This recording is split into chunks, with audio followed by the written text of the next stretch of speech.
આપણે ધાબા પર દાણા વાવવા માટે જો એનું સ્ટેન્ડ બનાવી છે, ડાયરેક્ટ નીચે મૂકીએ ને તો જે ધાબુ છે ને એને નુકસાન થાય લાંબા સમય પાણીના લીધે, એટલા માટે આટલું ઊંચું રાખવાનું.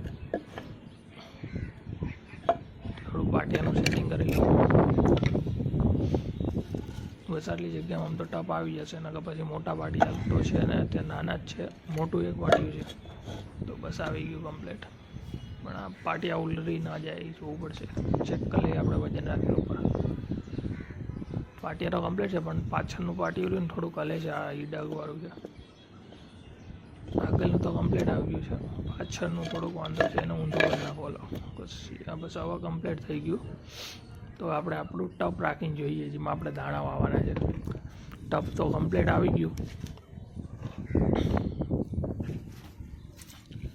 તો શું પાણીના માટે જો હોલ પાડી દીધા છે, 4 હોલ પાડ્યા છે, જેથી બધું પાણી જેટલું વધારાનું હોય ને બધું નીકળી જાય. વરસાદનું તે ને આપણે નાખ્યું એમાંથી તે તો હવે જો પાણી બધું નીકળીને હાલતું થઈ જશે, એક જગ્યાએ ભરાશે નહીં. આ માટી પડી છે થોડીક, તો એ માટી આપણે નાખી દઈએ. જો ઓછી પડશે ને તો બીજી લાવવી પડશે. આમાં હજી ખાતરે ભેગું કરવાનું છે, મિક્સ માટીને અડધું ખાતર. તો જોઈએ કેટલું થાય છે. માટી તો આપણે નાખી દીધી, હવે આપણે ખાતર નાખી દઈએ. આમાં દેશી ખાતર પડ્યું જ છે કેટલાય ટાઈમથી. ઠેલી હળી ગઈ જુઓ તમે. તો આપણે ખાતર નાખી દઈએ અંદર, મિક્સ કરી નાખી. પછી બેને 2 ઠેલી ખાતર તો બહુ થઈ જશે. હજી એક આવડી ઠેલી પડી છે ને, એ હજી એક આવડી ઠેલી નાખી જ દઈએ આમાં ભેગી. આમાં નીચે કાંઈક ઉગી ગયું છે, ખબર નહીં શું ઉગ્યું છે, તો આને આપણે રહેવા દઈએ. બીજી ઠેલી છે ખાતરની, નાખી દઈએ. આ ભલે પડી ઉગી ગયું છે તો હવે એ ભલે રહે. અરે ખાતરની ઠેલી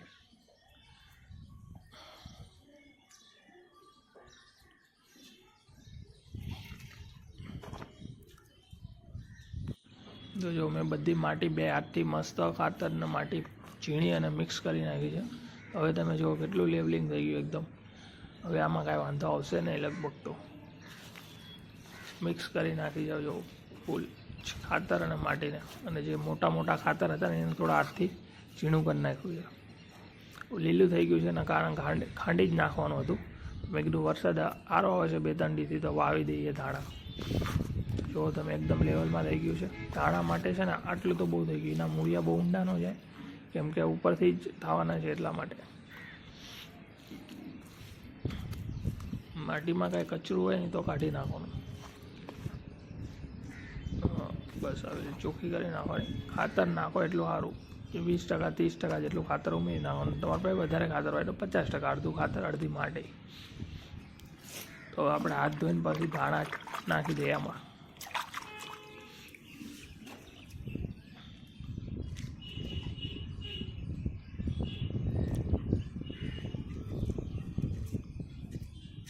એક જગ્યાએ પડી ગયા બધા દાણા.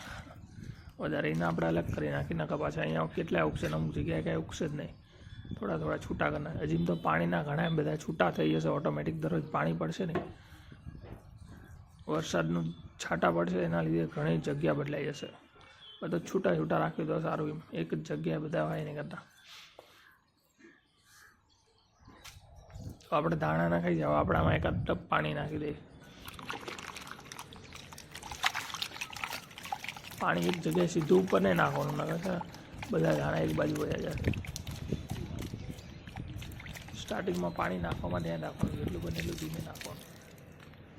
તો આપણા દાણા